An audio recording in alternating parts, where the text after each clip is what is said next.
la main visible de la France. Ce n'est pas fortuit si Macky Sall réserve sa première déclaration sur le complot international à un média français, en l'occurrence RFI, pour rendre compte à son maître Emmanuel Macron. La France ne va jamais lever volontairement son joug sur ses anciennes colonies. Elle va mobiliser tous les moyens pour annihiler par l'assassinat, par l'intimidation, par l'exil, par la mise à l'écart de toute compétition électorale et par la diabolisation en s'appuyant sur ces valets dans nos pays, ces hommes de main comme Macky Sall et de toutes les filles et fils d'Afrique qui essaient de secouer ce joug et qui travaillent à rendre à nos pays leur souveraineté. On voit qu'il n'y a rien de nouveau sous le soleil quand on regarde dans le rétroviseur de notre histoire.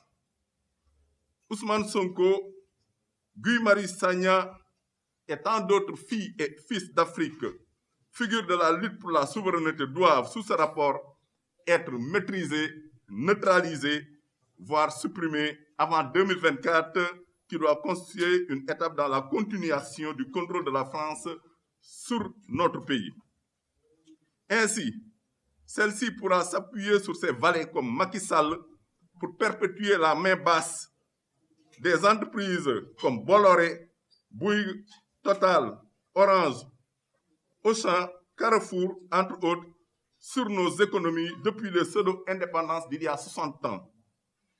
Elle va ainsi continuer à s'enrichir au détriment de nos populations qu'elle va continuer à appauvrir avec la complicité d'une bourgeoisie politico-administrative locale dirigée depuis plus de 60 ans par des collaborateurs de l'engeance de Macky Sall. Au Tchad, par exemple, au moment où nous parlons, le domicile de l'opposant Yaya Dillo Diero a été attaqué avant-hier, le 28, par des militaires d'Idriss Déby soutenus par Paris. Comme Macky Sall, Idriss Déby restreint de manière disproportionnée les libertés depuis plusieurs mois sous le fallacieux prétexte de la COVID-19 pour embastiller ses opposants. C'est cela la France-Afrique, qui n'a jamais disparu, mais qui, chaque époque, fait sa mue pour subsister sournoisement.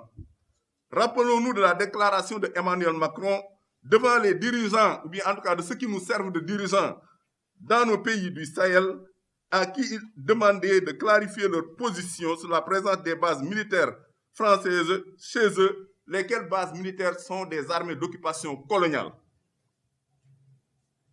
Chez eux, donc, pour dénoncer l'ambiguïté des mouvements anti-français, c'est les propos de Macron, parfois portés par des responsables politiques. Je cite Macron, « Je pense qu'entre la France et l'Afrique, ce doit être une histoire d'amour », déclarait le chef d'État français qui revendique plusieurs changements dans l'approche française de l'Afrique. Restitution du patrimoine africain, annonce de la fin du franc CFA, lancement de la plateforme Digital Africa, sommet pour les financements de l'Afrique, visite officielle, mais comme je disais tout à l'heure, il n'y a rien de nouveau sous le soleil. Derrière cette soi-disant coopération française se cache en fait la perpétuation de la France-Afrique qui permet à la France de garder une mainmise sur ses enclos coloniaux avec la complicité de valets de la trempe de Macky Sall ou bien d'Idriss Déby ou encore de Alassane Ouattara en Côte d'Ivoire.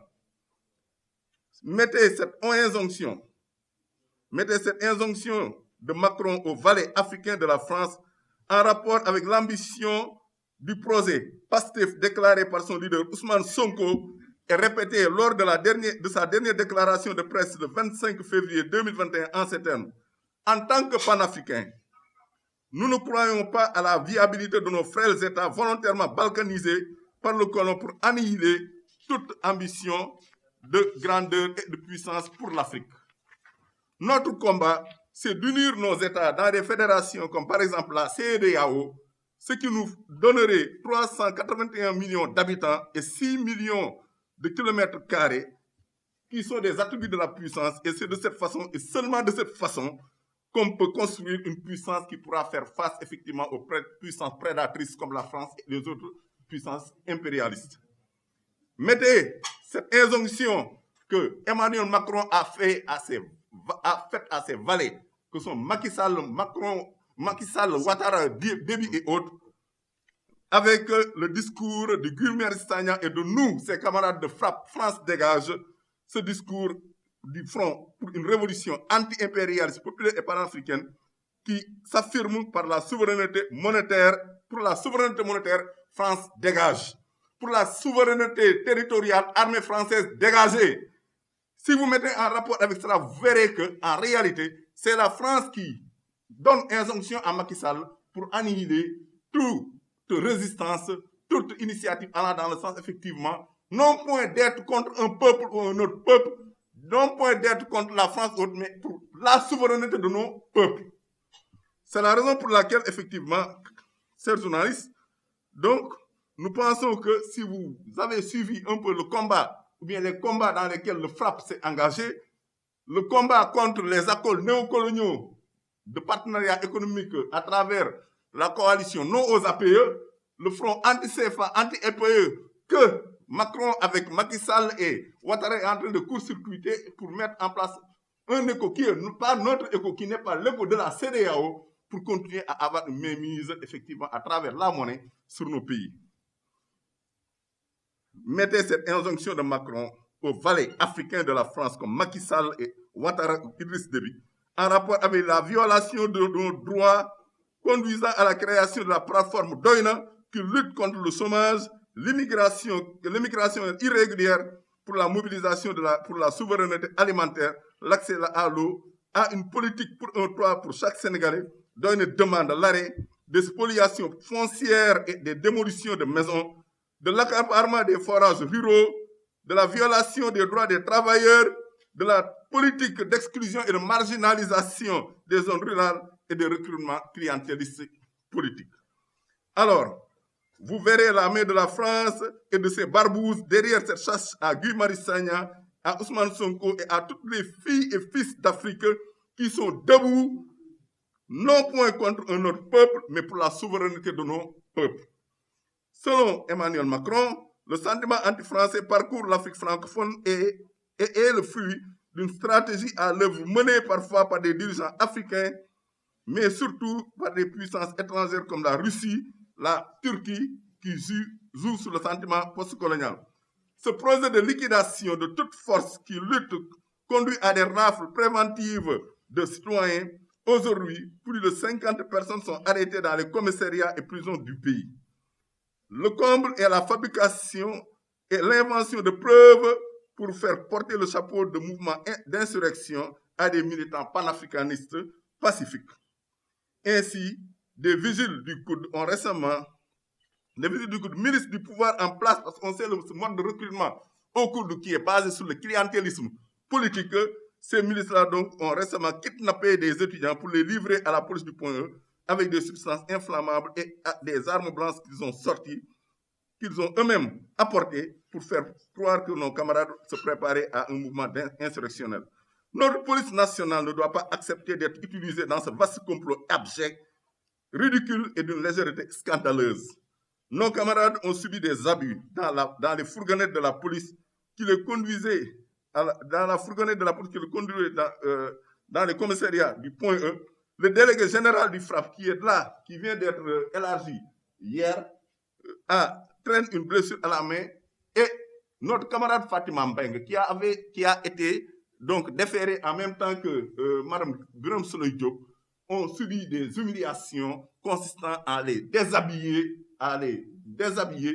pour tout simplement essayer de leur administrer des tortures psychologiques et morales afin de leur faire dire des choses qu'ils pourraient donc utiliser pour construire une infraction et à rendre public à travers, n'est-ce pas, une certaine presse. Nos camarades donc ont subi tout cela et aujourd'hui, notre camarade Fatima Mbeng, comme je l'ai dit tantôt, et Mme Birame Souleye Diop ont été déshabillés dans la cave du tribunal à ces traitements inhumains et dégradants. S'ajoute l'arrestation de 17 femmes de Pastef traînées au sol par la police. Et aujourd'hui, ces femmes-là se trouvent à la police de Rebeuss. Si vous connaissez le commissariat de Rebeuss, allez voir un peu la superficie de cette cellule-là. Et c'est là où sont entassés ces femmes-là qui n'ont eu de tort que de sortir pour exercer un droit constitutionnel, le droit de manifester leur désaccord avec une politique qui va dans le sens de la restriction des libertés. C'est la raison pour laquelle, si le silence brutalise, semble-t-il dire, nous n'allons pas nous taire. Nous n'allons pas nous taire et nous n'allons pas rester assis, nous n'allons pas laisser faire, nous allons résister. Nous ne saurions nous taire face à cette barbarie de type colonial. Nous sommes plus que jamais déterminés à combattre ce système parasitaire néocolonial qui gangrène notre souveraineté et ses métastases sur l'économie et sur la démocratie. Nous lançons ainsi un appel à toutes les forces vives de la nation à venir se joindre à la série de manifestations qui va débuter à partir de ce 5 février sur tout le territoire national et dans la diaspora pour que, effectivement, l'état de droit, la démocratie et les libertés soient rétablis dans notre pays. Je vous remercie de votre attention. Je passe la parole à mon...